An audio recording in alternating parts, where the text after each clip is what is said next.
झारखंड की राजधानी रांची में आज दिन भर बहुत हलचल रही।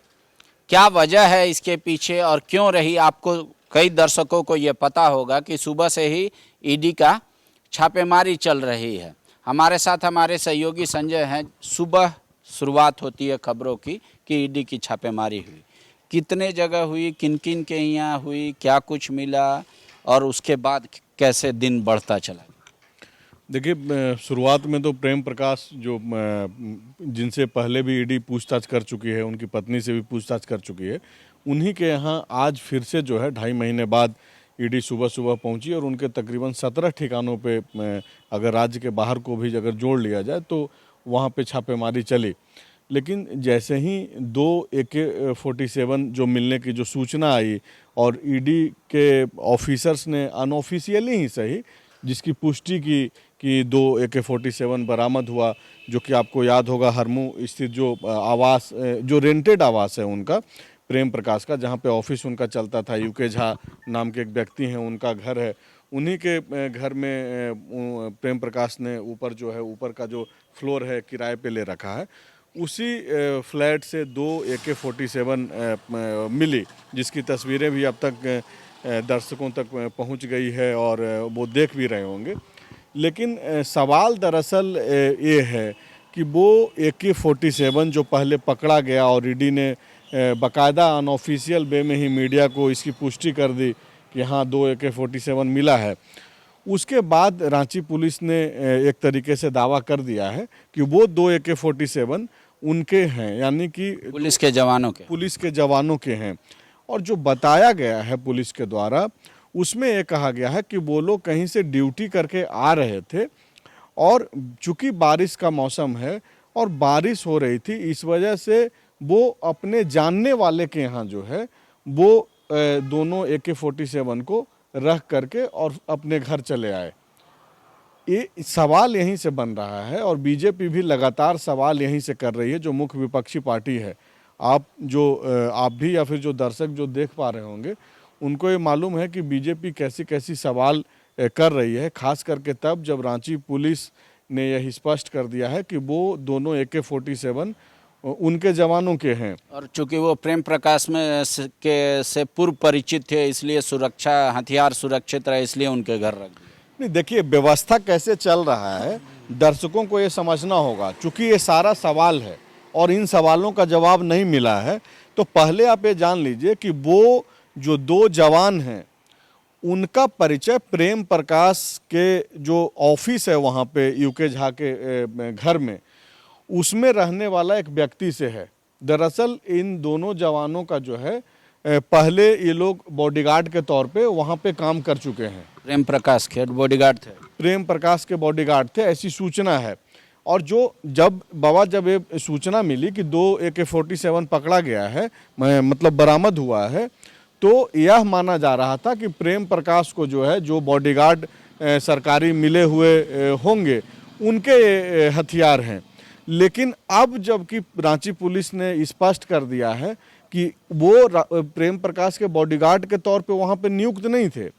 प्रेम प्रकाश के भाड़े के घर में वहाँ पे इनका सिर्फ AK-47 रखा हुआ था। मतलब ऑफिशियली तरीके से जो है ये लोग प्रेम प्रकाश के घर पे नहीं थे। पुलिस अपने प्रेस रिलीज में यह जिस तरीके से अब उन दोनों को, सिपाहियों को निलंबित कर दिया गया है। बीजेपी सवाल कर रही है कि अगर बारिश से हथियार को बचाना था तो बगल में अरगोड़ा थाना था, वहाँ दे सकती थी। उसके बाद बाबूलाल मरांडी ये सवाल कर रहे हैं कि 2 साल से कहाँ ये पदस्थापित हैं पुलिसकर्मी और कहाँ कहाँ ड्यूटी किया, उसका डिटेल सार्वजनिक करना चाहिए। ये हथियार के अलावा एक तो ये विषय होता है कि कहीं भी अगर छापेमारी होगी और हथियार बरामद होता है तो उस थाने में तुरंत केस होता है। तो पुलिस ने बता दिया चूँकि ये पुलिस का हथियार है तो केस तो नहीं बनता है, लेकिन घोर लापरवाही का मामला था इसलिए निलंबित किया। मेरा ये अब सवाल है कि प्रेम प्रकाश से पूछताछ में ईडी 2 महीने 2.5 महीने पहले के बाद अब क्या ऐसा कुछ ईडी को इन्फॉर्मेशन मिला कि वो उनके यहाँ फिर से दोबारा पहुँच गई? देखिए, हम लोगों ने दर्शकों को पहले भी बताया, आज जो शुरुआत में जिस तरीके से छापेमारी हुई, उसमें जो हम लोगों के पास जो सूचना है बाबा, उसके मुताबिक अभी जो झारखंड हाईकोर्ट के अधिवक्ता हैं राजीव कुमार, उनसे ईडी पूछताछ कर रही है। राजीव कुमार को कोलकाता में गिरफ्तार किया गया था 50 लाख रुपए कैश के साथ, और उन पे आरोप ये था कि वो पीआईएल मैनेज करने के लिए जो है वो घूस के तौर पे वो पैसा लेने गए थे, जिसके बाद उनको गिरफ्तार भी किया गया और जेल में भी रहे। अब ईडी ने उसी केस को टेक ओवर कर लिया है, और अब जबकि ईडी 6 दिनों के रिमांड पर लेकर के राजीव कुमार से पूछताछ कर रही है, तो ये लिंक जो है फिर से प्रेम प्रकाश तक राजीव कुमार के जरिए ईडी पहुंची है। अब इसी सिलसिले में जो है आज ये छापेमारी है। और जो सीए के यहाँ भी छापेमारी की यही बात आ रही है कि सीए के भी ठिकाने में, वो कौन है सीए, किसका सीए है वो? देखिए, शिवशंकर जयपुरिया नाम है उनका, और अशोक नगर में जहाँ पे आज रेड पड़ा 2 नंबर रास्ते में, तो उनके ऊपर यह बोला जा रहा है कि वो सत्ता के गलियारे के बड़े चेहरे का जो है चार्टर्ड अकाउंटेंट हैं और उनके लिए वो काम करते थे। मीडिया में खबरें ये भी आई कि सीएम हेमंत सोरेन का वो चार्टर्ड अकाउंटेंट हैं, लेकिन आईपीआरडी के जरिए जो है खारिज भी किया गया आज सरकार के तरफ से कि ये जो चीज़ें मुख्यमंत्री से जोड़ करके दिखाया जा रहा है वो सही नहीं है, और जो भी लोग इस तरीके की खबरों को प्रसारित किए हैं या फिर अपने यहाँ जगह दिए हैं उन पे जो हो सकता है कार्रवाई किया जाएगा। लेकिन ये जो शिवशंकर जयपुरिया हैं और आज जो प्रेम प्रकाश के यहाँ जो छापेमारी हुई है, वो यह तय माना जा रहा है कि ये जो राजीव कुमार से पूछताछ हो रही है उसके बाद ही कुछ ऐसा क्लू मिला है ईडी को, जिसके बाद इन लोगों से जो है इन लोगों के घरों पे छापेमारी चल रही है, और हो सकता है कि इन लोगों से पूछताछ भी करेगी, क्योंकि एक दिन पहले ही यानी कि मंगलवार को जो है ईडी ने समन किया है अमित अग्रवाल को। अब अमित अग्रवाल कौन है? अमित अग्रवाल वो शख्स हैं जिन्होंने कोलकाता पुलिस को कंप्लेन किया था कि राजीव कुमार नाम का अधिवक्ता जो कि झारखंड हाईकोर्ट में है, और वो व्यक्ति पीआईएल मैनेज करने के नाम पर हमसे पैसा वसूली करने आ रहा है। उसी अमित अग्रवाल के सूचना पे जो है इनकी गिरफ्तारी हुई, और अब देखिए कि लिंक जो है कैसे मिल रहा है। अमित अग्रवाल का भी रिश्ता, जान पहचान सत्ता के गलियारों तक है, वो कैसे काम करते हैं ये ज़्यादातर लोगों को मालूम है। तो कई सारी चीज़ें जो है धीरे धीरे परत दर परत खुल रही है। लेकिन बाबा, हम लोग दरअसल जो मेन जो सवाल है वो ये है कि जो बाबूलाल सवाल कर रहे हैं या फिर जो विपक्ष सवाल कर रहा है कि 2 साल जो दोनों गार्ड का जो AK-47 मिला है वहाँ पे, वो वहाँ कैसे पहुँचा, और वो 2 साल से कहाँ पोस्टेड है, उसका जो वारंट इशू होता है ड्यूटी का वो कहाँ पे है, कहाँ कहाँ पे पदस्थापित रहा, उसमें कई सारे और सवाल जुड़े हुए हैं। सवाल ये है बाबा कि क्या अनऑफिशियल वे में प्रेम प्रकाश को बॉडीगार्ड दिया गया था? इस सवाल का भी जवाब तलाशना होगा, क्योंकि ये बीजेपी जो सवाल कर रही है उन्हीं सवालों में जुड़ा हुआ ये भी सवाल है, इसको समझने की भी ज़रूरत है। अब जब ये पूरा मामला आप कह रहे हैं कि चाहे वो राजीव कुमार का हो चाहे प्रेम प्रकाश का हो, एक दूसरे से लिंक है, क्योंकि पूछताछ के बाद फिर से रेड हुआ, तो क्या लग रहा है कि पहला जो फ्रेमवर्क था ईडी का जांच का, वो दायरा और बढ़ते चला जा रहा है, धीरे धीरे और एक्सपेंड हो रहा है, और वक्त लगेगा, समय लगेगा?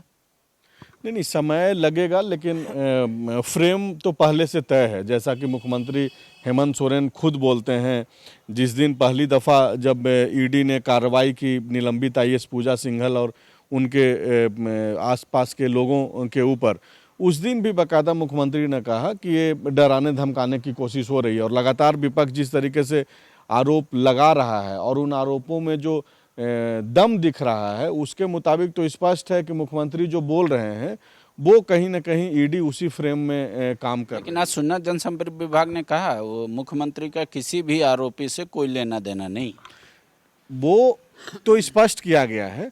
लेकिन आप जब लगातार मांडर का चाहे वो उपचुनाव हो या फिर प्रोजेक्ट भवन में जो पहली दफ़ा जिस दिन कार्रवाई हुई निलंबित आईएएस पूजा सिंघल के ऊपर, उस दिन भी मुख्यमंत्री ने कहा कि मुझे डराने और धमकाने की कोशिश हो रही है, और ये सारा प्रयास जो है वो मुझ तक पहुंचने की है। आप जब पूछ रहे हैं कि क्या फ्रेमवर्क कुछ और हो गया है या फिर फ्रेम से बाहर जाकर के काम कर रही है ईडी, तो मैं ये जवाब मुख्यमंत्री के बयान से जोड़ करके दे रहा हूं कि मुख्यमंत्री तो स्पष्ट बोल रहे हैं कि भाई सारा फ्रेम तैयार है, फ्रेमवर्क पहले ही से ईडी को मिल चुका है और उस ईडी को करना क्या है उसको पहले ही से इस बीच आज कैबिनेट का बैठक हुआ, 4 बजे से 2 बजे किया गया। कैबिनेट का बैठक भी ऐतिहासिक रहा, जो क्षतिपूर्ति अवकाश था 20 दिन का वो मिला। कैबिनेट की बैठक के बाद जो मुख्यमंत्री का कॉन्फिडेंस लेवल दिखा, उन्होंने कहा कि देखिए एक तरफ विपक्ष है जो षड्यंत्र रचता है और हम अपने किए हर वादे को पूरा कर रहे हैं। तो मुख्यमंत्री के फिलहाल जो 10 दिनों का डिसीजन है, मुख्यमंत्री या सरकार का लिया गया डिसीजन, क्या वो भी किसी और इशारा कर रहा है? वो इशारा कर रहा है और वो इशारा ये है कि जनता को ये महसूस हो कि मुख्यमंत्री हेमंत सोरेन और उनकी जो सरकार है वो दरअसल काम करना चाहती है। साथ ही साथ एक मैसेज पार्टी के जरिए या फिर मुख्यमंत्री इशारों में जो ये बोल रहे हैं लगातार, वो ये भी बोल रहे हैं कि उनको परेशान किया जा रहा है। जनता के सामने 2 मैसेज है। एक तो मैसेज ये है कि हम आपका काम कर रहे हैं, अपना वादा कर रहे हैं। पहले 2 साल कोरोना में व्यस्त रही सरकार, जो कि लगातार मुख्यमंत्री बोलते रहे हैं, और जो मैंडेट मिला है उपचुनावों में उससे स्पष्ट है कि जनता भी ये मान रही है कि भाई 2 साल जो वक्त रहा वो कोरोना काल और उनसे जुड़े हुए तमाम चुनौतियों से निपटने में सरकार ने गंवाया। अब जबकि सरकार को मौका मिला है तो हेमंत सोरेन उस तरीके से एक्ट कर रहे हैं, उनका मंत्रिमंडल एक्ट कर रहा है कि लोगों को लगे कि भाई जो बुनियादी सवाल चुनाव के दौरान विपक्ष के नेता रहते वो उठा रहे थे उस पर वो काम कर रहे हैं। साथ ही साथ मैसेज भी दे रहे हैं कि भाई हमको परेशान किया जा रहा है। और जिस तरीके से चुनाव आयोग से कभी भी डिसीजन आ सकता है, सुप्रीम कोर्ट का स्टे है अभी सिर्फ कि हाई कोर्ट में सुनवाई नहीं होनी है, तो कई सारे ऐसे मसले हैं जिनसे जनता भी अवगत है और लगातार मुख्यमंत्री अवगत कराते भी रहते हैं। तो आप समझिए कि ये जो पूरा जो आपका जो मेन जो सवाल है कि क्या ये जो 10 दिनों का जो एक्ट है, क्या वो ये लग रहा है कि मुख्यमंत्री ये मान चुके हैं कि अब बहुत ज़्यादा दिन तक सरकार चलेगी या उनकी विधायकी पे खतरा कभी भी आ सकता है। तो ये जाहिर सी बात है कि उनको ये लग रहा है और जब तक मौका उनके पास है वो ये प्रूफ करना चाहते हैं कि हम काम करने के लिए हैं यहाँ पर और जब तक मेरे पास समय है हम काम करेंगे। बेरोजगारों के लिए भी अच्छी खबर है, कैबिनेट से 50,000 शिक्षकों की भर्ती का रास्ता साफ हो गया है। हालांकि पंचायत सचिव पे सरकार कह रही है कि हम सुप्रीम कोर्ट के आदेशों का अध्ययन कर रहे हैं, लेकिन जाते जाते हम वही कहेंगे कि सरकार को जेपीएससी के जो चेयरमैन हैं उसको लेकर भी सोचना चाहिए, क्योंकि बार बार छात्र जो हैं खासकर इंजीनियरिंग वाले जिनका इंटरव्यू रुका हुआ है वो मैसेज पे मैसेज कर रहे हैं कि कौन हम लोगों का चेयरमैन होगा। शुक्रिया। विवेकानंद विद्या मंदिर स्कूल एक CBSE affiliated English medium coed school है। हम शिक्षा के साथ संस्कार देते हैं। thefollowup.in like, share and subscribe. www.thefollowup.in